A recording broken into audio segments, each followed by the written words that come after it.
That's awesome. Yeah, and great, you got the chance to play on the show course and everything. She's fifth year running it, so I run all the military gear for defence. It's all volunteers. We do this. How many military personnel? Across all the different services. All volunteers. Everyone's top. Make the championships. Just saying everyone's pretty ready for wrestling. Yeah. It's been a long cut 2 weeks, hasn't it, in the heat. Time to rest. Yeah. Absolutely. Yeah. Well done. Thank you so much. Very nice. Thank you so much.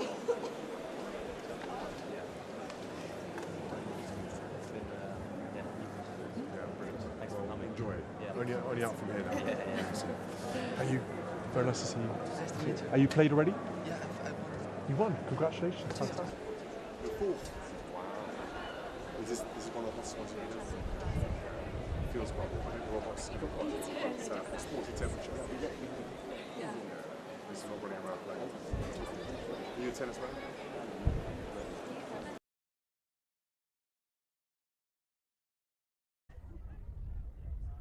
The ball is backed by the purple shirts. In goes Prince William with the defence shot. It's picked up by Nico Roberts. This could be a chance for the purples. Top has to clear it. What a clear. Over to Mark Tomlinson from the Beaufort. He pushes it back. Nice pass back. What a lovely little flick pass. Back to Prince William.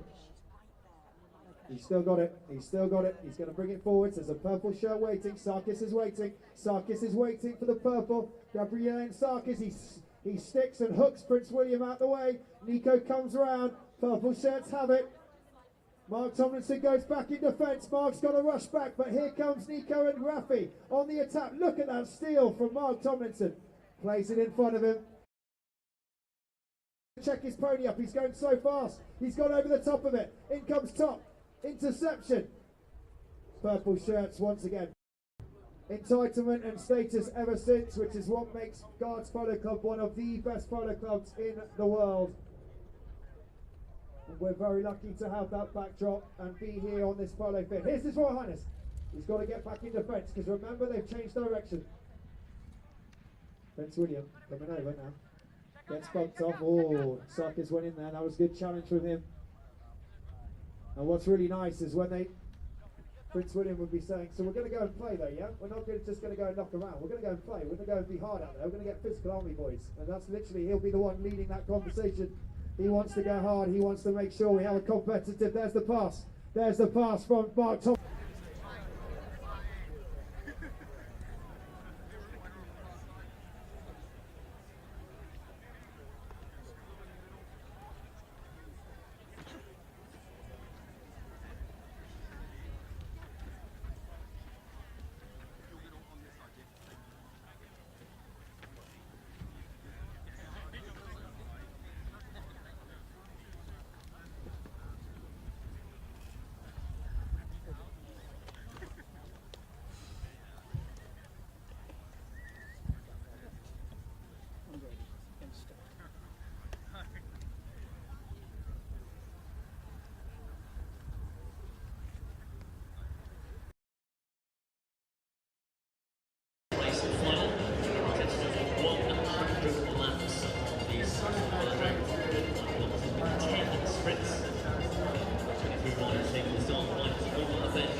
together in white mental health. It was your idea. It was your idea. It's a common thread, wasn't it? Mental health sort of seemed to run between all the different areas that we were working in. So whether it's homelessness and the military with yourself, and addiction with me, and bereavement, there was a sort of underlying thread, wasn't there, of mental health, and this idea that I suppose all of us coming together to find a common theme and to show people how to have those, what we're calling sort of simple conversations, and starting those conversations, which is often the hardest bit, really. As you said, it's like always like a form of medicine. Yeah. But as a young mother actually said that to me at the Anna Forey Centre, she said actually just talking to somebody, having those conversations is like medicine for her. Yeah. And that is the point, is that actually it's okay to have that conversation, even if it is uncomfortable or awkward, but it's just starting it. But the pressures on children nowadays, I think, are more than they ever were for us as well. I think each generation can say that. You've got so many things to worry about now, whether you're struggling for exams, whether you're struggling with home life, whether you're struggling with friends. Then you have the social media angle. You can understand why, that coupled with the fact that you don't get out of the house because you're staring at a screen the whole time, there's got to be a lot of issues that are going to build from that if you're not careful. And it's always sold as though everybody else's life is perfect. Yeah. That's the problem. And therefore you think everyone else's life is perfect, there must be something wrong with me. Yeah, if you can have a family environment where you can talk openly about your issues, that makes for a better family, better preparation, probably working better at a job, doing better at school, so it just goes on and on and on. Because you often speak, don't you, about the emotional changes that sort of even you've gone through. And I think a lot of parents hopefully can, I suppose, identify with that, in that, having a child, particularly your first child, is such a sort of life-changing moment. Nothing can really prepare you for that. I remember the first few days with little George, you have no idea really what you're doing, no matter how many books you read, nothing can prepare you for it. There's no rule book, there's no training that teaches you how to do it. You just have to learn from previous generations and hope that you can translate it into what you want to do. You remember up in Anglesey, so we'd had a couple of weeks of sort of family support, and then you were keen to get back to your work, and I was like, no, I'll come with you, of course, yeah. So we scooted off back to Anglesey with George. Those first few weeks, were steep learning curve. A steep learning curve, massively. When you have children, it really does put your own emotions and your own life into perspective, and it's been very, very interesting understanding, why I get so upset about some things or why some things affect me. I thought I was quite, fairly sort of straight down the line, but I'm actually quite, I feel quite a lot more than I used to. Do you feel that particularly with the work that with the air ambulance? I feel like I take on a lot of the family cases with me, take them home, which I find quite hard.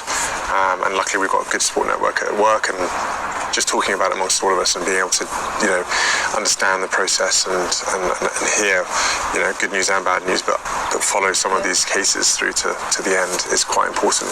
And it's not just the individual, is it? It has such an effect. Such an effect. On the rest of the family? Precisely. Family, friends, everyone that cares about you. So you've got that one individual in the middle, and then no one really, especially with the veterans piece as well, all the focus always seems to be on the individual with the injuries. Exactly. If it's physical injuries, then it's supposedly easier because you can see those injuries, where if it's hidden wounds, then no one can see that, but still that person is the focus. But the effect that has on them, their family and their friends is huge because people care about you. Yeah. But that's part of the healing process, and it's part of sharing your problems to halve them and to make them better with someone you trust and someone you know is going to help you. Yeah. Both of us have always been open to each other, saying, we've never really talked about it. We've never really talked about losing a mum at such a young age. And when you speak to other people's families and little kids and stuff, you think, wow, I don't want them to have to go through the same thing. So you want to, with a little bit of experience, you want to help as much as you can and try and empower them to have that conversation and to be brave enough for themselves to talk about it at a young age rather than bottling it up for far too long. Considering everything that you boys obviously sadly went through and the trauma that you experienced, I do, particularly with the work within early intervention and things like that I've been doing in the early years, I do think it's incredible how strong and how you've been able to cope, really. And I put that down to your really early years childhood experience, but also the relationship that you've got. You're amazingly close, and yes, Most of the time. No, but it's and some families sadly aren't as lucky as you guys have been, and being able to share things. But we have been brought closer because of the circumstances as well. That's the thing. Yeah. You are, uniquely bonded because of what we've been through. Yeah. But even Harry and I, over the years, have not talked enough about our mother. Never enough. Has doing this campaign sort of made you realise that? I think so. I always thought to myself, what's the point in bringing up the past? What's the point in bringing up something that's only going to make you sad? It ain't going to change it. It ain't going to bring her back. And when you start thinking like that, it can be really damaging. And you always said to me, you've got to sit down and think about those memories. But for me, it was like, don't want to think about it. Yeah. But I think what must happen with us and must happen with others as well is that you have to prioritise your mental health. Yeah. You have to say to yourself at some point, because it's very easy to run away from it, to walk away from it and avoid it the whole time. Someone has to take the lead and has to be brave enough to force that conversation. This coming Sunday, the London Marathon. Yeah.